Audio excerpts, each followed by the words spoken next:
this thing about doing. You just like to do. You are the one that sent him money. You are the one that bought him clothes. He didn't ask for it, you bought him shoe. He didn't ask anything. You say, can we go to Dubai? Oh no, vacation. This guy is comfortable in Zuma Rock. He likes. That is why the woman is created to be a restrainer.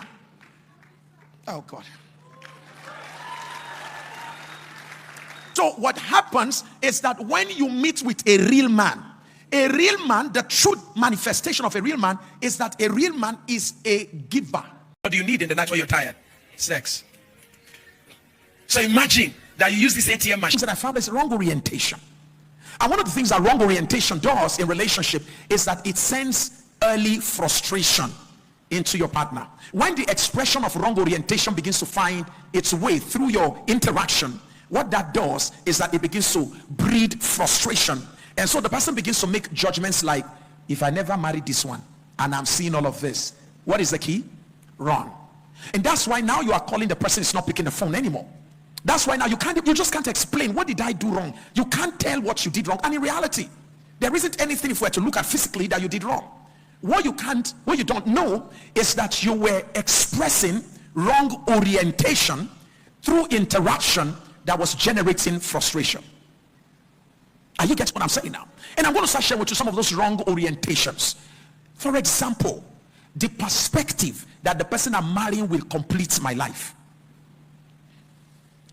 Don't go into marriage looking for someone to complete you. Go into marriage complete. Go into marriage what? Complete.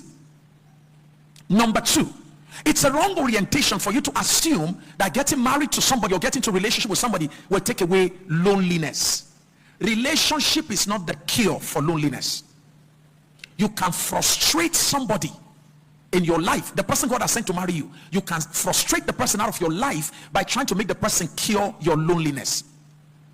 And how do we see loneliness in manifestation? It comes through unusual attachment. It is the reason why, hello, how are you? I'm just feeling lonely right now. Hello, are you at work? Okay, you just called him a few minutes ago. You just called him 1 hour ago. You just called him 2 hours ago. You just called that 3 hours ago. I need you. I'm missing you. And all of that. So when the person begins to see that I'm not yet married and I'm carrying this burden, I better drop it quickly and escape from my life. I am not the cure to your loneliness. Loneliness is an emotional problem. Marriage is not the cure. God did not give a man a wife to cure loneliness, because the man that God gave a wife was not lonely when the wife came. He was what? Alone. There's a difference between loneliness and being alone.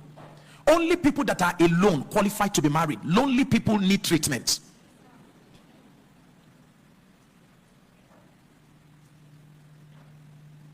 Loneliness is a negative emotional state. It's a combination of so many things happening in one person at the same time. Loneliness usually normally happens to people who are dealing with cases of rejection, abandonment, people who are having wounded emotions. All of that put together, nestled, can create a feeling of loneliness. So you can be married and be lonely. You can be in a relationship with the most caring woman and man and still be lonely. That is why relationship is not the cure for what? For loneliness. In actual fact, if you are very smart, deal with loneliness issue before your divine partner comes. Otherwise, you will waste your season by frustrating the person through the loneliness that is at work through your life. Do you get that now? You have to move from being lonely to being what? Alone. It is not good that a man should be what? Alone. So the key is to be alone.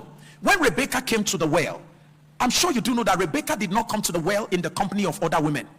The Bible says Rebecca came to the well alone. Somebody say alone. Yes, Rebecca came to the well alone, sir. And when she got to the well, she was so alone that she could fetch water from the well and need no help, no need to lean on anybody. Sweetheart, there's nothing wrong with having friends, but leaning on friends is a reflection of a deficit in your soul. You can't breathe without a friend. You can't move without a friend. You can't sleep without a friend. You can't go out without a friend. No, check the women that got married in the Bible. They were women who were friendly, but at the same time had the capacity to exist how? Alone. Am I already opening your eyes to some things here? No, tell me, am I helping you already? See, this is the point. So what attracted me, ma'am, what really attracted me to my wife? Now, because I know, please write this down, responsible people like to marry people who are alone.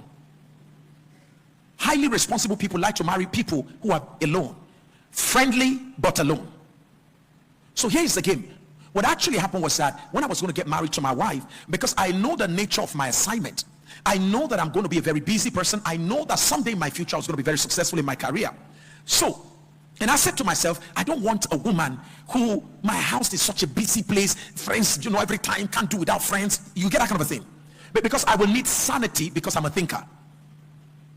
I don't want a case where I'm trying to think and I'm hearing noise in my bedroom. Our friends have come. They have no time of visitation. And when I want to tell a sweet, I would like to think, but are you trying to stop me from my friends? You met with my friends, so you can't separate me from my friends, so why marry someone you can't separate? So this is how some men think. When I notice that I can't separate you from your friend, I separate from you. And please, when I talk about separation here, I'm not talking about unholy separation. I'm saying be friendly, but can you please find a way in which you can stand in existence? You make your own choices. You make your own decisions. Not every little thing you have to call your friend. Oh, sorry, my husband is talking about our trip to Dubai. What do you think? Should I follow him?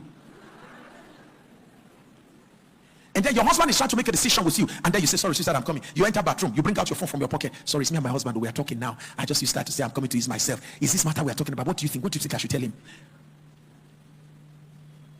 You are not ready for marriage if you are not alone. Aloneness is a state of emotional wholeness, whereby you exist as an individual with the right to self-determination and self-actualization. Meaning you can make choices and you are not subjecting them to other people's approval. Meaning that you can exist in a day without calling anybody to be all right. Are you getting what I'm saying here? To be alone. God looked at Adam. Please, Adam was not sick when God said he needs a wife. God saw that the guy was enjoying himself by himself, with himself, in himself.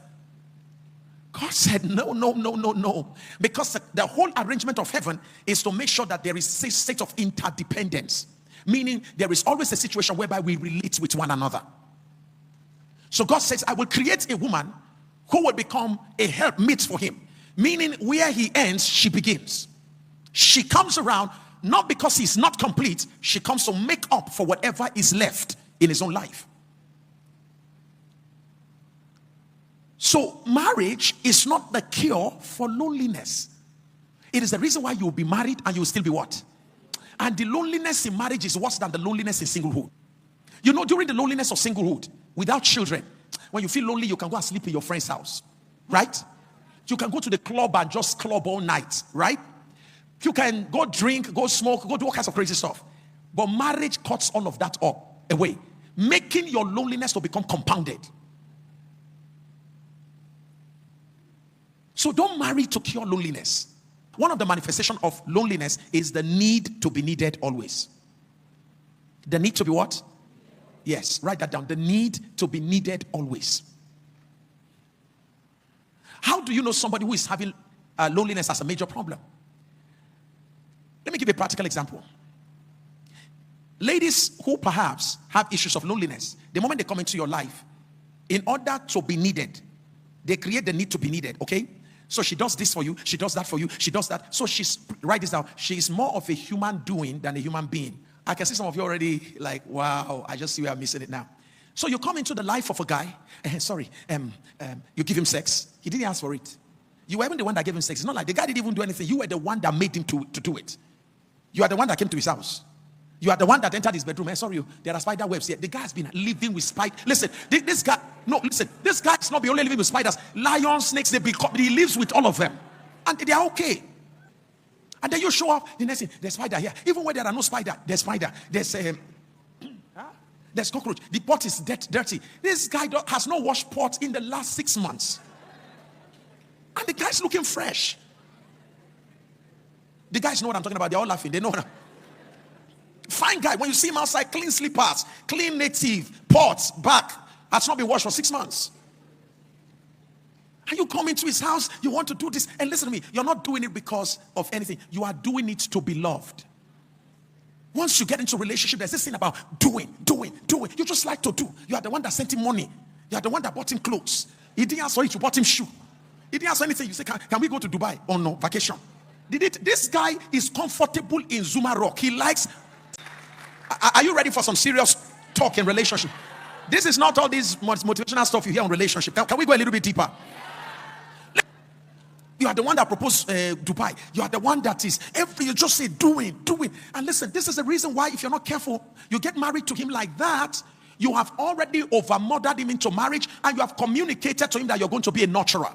So what then happens? What then happens is that you then marry him. You came into his life as a doer. You then marry him, and again, your wedding, you sponsored it.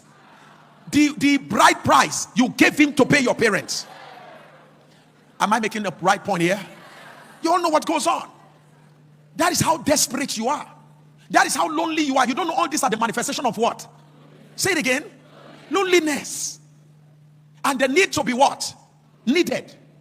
Which makes you to be more of a human doing than a human being. You find it difficult to be loved. So you must do to be loved.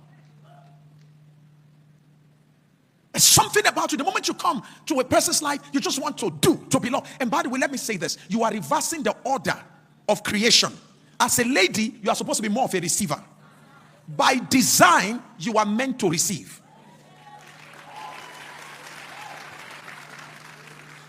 Are you getting what I'm saying here?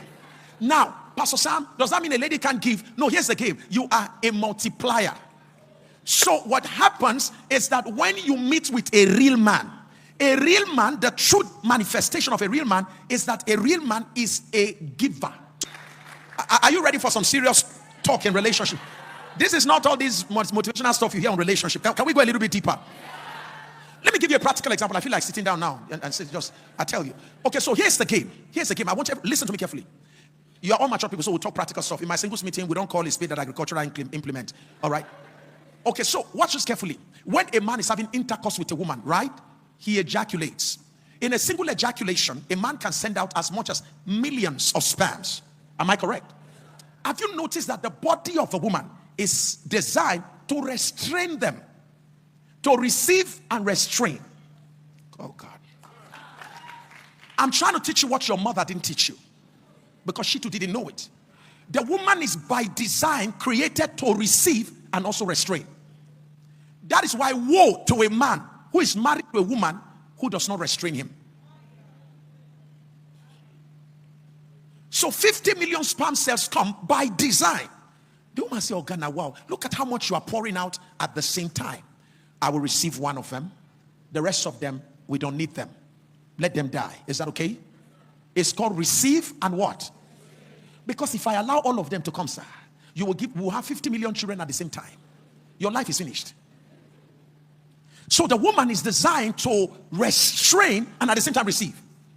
That's which the woman receives. When she's to give it back to the man, it comes back more than what the man gave. He gave her a seed, she gave him a son. Are you getting what I'm saying? What he gave, he didn't even see because it was so insignificant. What is the proof that he's with a woman? What comes back to him is so visible and it is undeniable. So when you meet a woman that is designed for you, guys, take note. How do you know a woman that is yours? She receives and restrains. So here you are a real man, and your nature is to what? I want to get it now. Your nature is to what? To give, okay? So when you meet her, how are you, sweetheart? Because it's our nature as men, created by God in his image. For God so loved, and he what? Gave. So that's how you know a true man. When he's in love, he what? Not he receives. So yes, all my sisters who are working class sisters who are paying your way into love, you're still going to lose what you paid for. Be to be loved. Stop doing to be loved. Be to be loved. Stop doing to be loved. Look at how much you have done and look at how much it has cost you. So how do you know you are in love? You are in relation with the right man. Sorry, sir. What's your name again? Yeah, my brother. Sir? Samuel. Fantastic. Oh, you're my namesake, right? I mean, where's my brother that is hanging out with my sister? What's his name again? Huh? Lawrence. God bless you, man. I can see that your countenance has changed. You're looking more relaxed. That's what happens. More relaxed. Okay. So watch this carefully. How do you know that you've met the right guy? The moment you meet the right guy, for God, and he's in love with you, for God so loved And he does what? For God so loved, he did what? He gave. So the first thing you're going to be noticing is a natural, organic, authentic desire to give. So be hearing questions like, is there anything I can do? What's wrong with your car? Send it to me. Can I fix it? I had your phone the other day. What's happening? Can I help you fix it? Now, it's not about whether he earns so much. It's not about whether he's rich. The proof of a real man is that he has a rich heart. This is how a man who has a rich heart talks when he doesn't have a rich hand. Marry a man with a rich heart, not a rich hand. If a man's hand is rich and his heart is poor, you will soon pay the consequence. You'll suffer the consequence. So how do you know a rich guy who has a rich heart? You're going to be hearing, or a man who has a rich heart but doesn't have so much in his hand, you're going to hear, I understand your phone is having a problem right now. Please bear with me. Right now, I don't have so much. And I know it's really inconveniencing. Next month, I am trusting God I'll be able to get something and I'll fix the phone for you. Did you hear that? That's how to know a real guy. Now, why are we having problem with most men today? Most men, we are over-mothered and under-fathered. So most of our men don't even know what it means to be a man. Because they've been over-feminized and under-masculinized. So the only thing you can use to show you're a man is shape, size, beards, and all of that. So the woman marries the beards and the shape and the size, and then she realizes there is not a man in the man.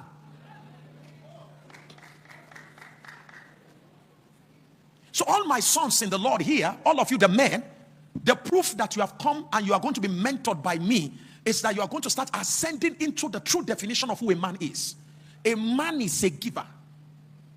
When a man finds who he loves, the proof of it is the proof that God demonstrated. For God so loved and God so gave.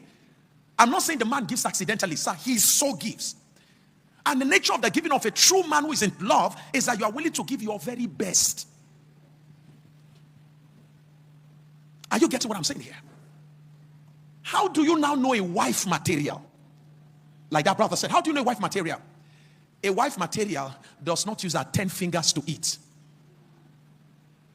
So even though the guy has so much to give, a real wife material says, sweetheart, thank you so very much. What you gave me yesterday is okay. By the way, how are you managing your money? Is that okay? We can't be spending everything. Huh? Okay, I think we should go to Hilton today to go and eat. And she's going to say to him, sweetheart, calm down. Let's go to Amala joint. We don't need to waste that money at the Hilton. Does it mean she doesn't want to enjoy?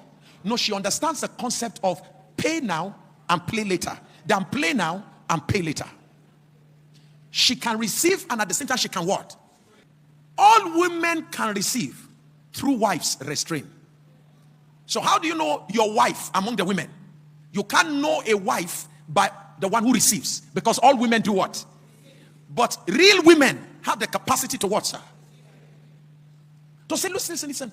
Yes, we have all the money, Pastor. Pastor Sunday will remember Callistus, one of our young men. 12 years ago, Callistus was going to get married in Abuja here. We were using our smaller church then. And he was getting married to a lady from Canada. And we were told she was a millionaire. So we're waiting for a millionaire's wedding. So when they came, they said they wanted to see me. I said, yes, you're welcome. They said, Pastor, we only need 24 people at our wedding.